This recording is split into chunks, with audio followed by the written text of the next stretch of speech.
And welcome back to In the Works. Now, today I'm grinding on this big bitch. This is a Montante for RJ. He's a HEMA participant and close to being an absolute champion on the west coast of the United States. Now, this is a special sort of blade, although I consider it fairly simple. It is approximately 1075 flats with an 80 CRV center. So the 80 CRV, flat, very thin, very hard, perfect for cutting. Now, I have to center my piece as I'm grinding so that it is only the 80 CRV that's doing the cutting and not the 1075.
Perfect. Perfect.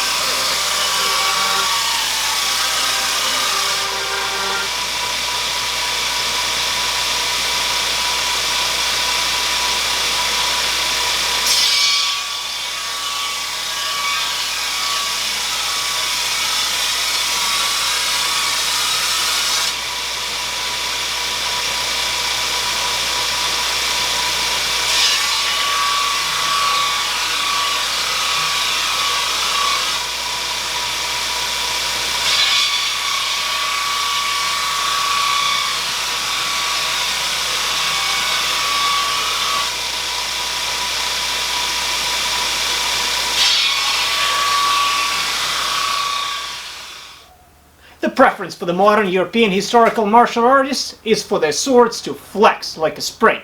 So to test your heat treat, if you have big balls, what you do is the following. You check if it's flexing. One, and it is straight. Now, you want to do it a couple times to make sure you don't overheat it, so on and so forth.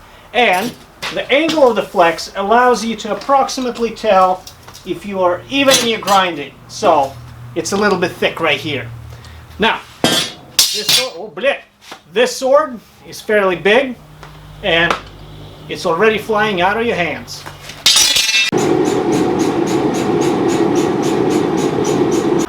What I'm going to be working on today is my reforged billet that I started on a couple weeks ago. Now where we left off, the billet was pretty consolidated, but it had some squishy bits. So I'm going to do something that's pretty counterintuitive. I'm going to heat the whole billet up to a dull red heat and quench it in water. The key thing is that's not just plain water. That's had a whole box of borax dissolved into it. So when I quench it into that borax water, the borax is going to be able to get into all the little crevices that might not be welded. We'll bring it back up to forge welding temperature and start forging and folding. Now, modern terms, we usually do the folding to increase layers. I'm specifically doing it just to work out any impurities or keep folding until my billet is completely solid.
Now that the sword blade is fully ground, it's time to move on to the guard. I start with a 1-inch square stock and use an offset tool under the power hammer to isolate the center. Then I move on to pulling out the quillons. After the quillons are pulled out, I trim them a little bit. The final guard has to be approximately 14.5 to 15 inches long.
After the rough form of the guard is shaped, I move on to punching the slot for the tang.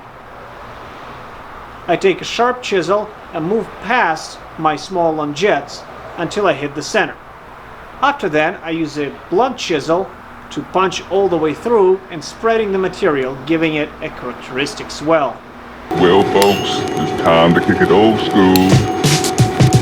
So you can feel cool. Give it to me, baby. Baby. Yeah.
Once the slot for the tang is punched, I'm going to finish off the quillons with this nice little swage that I made myself. All it does, there's a figure impression inside and it compresses the material almost as if it's casting under high pressure, forming a nice little termination.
That's all for today, and thank you for watching this episode of In the Works.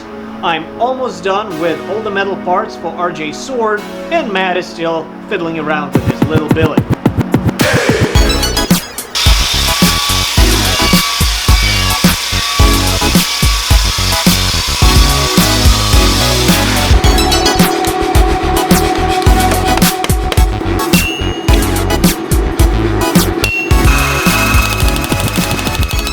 Now, this is... Whoa! We're doing this again. Thank you. And this episode of In the Works has been brought to you by We Haven't Got a Sponsor. If you wish your advertisement here, we haven't got a sponsor. So please watch the next episode.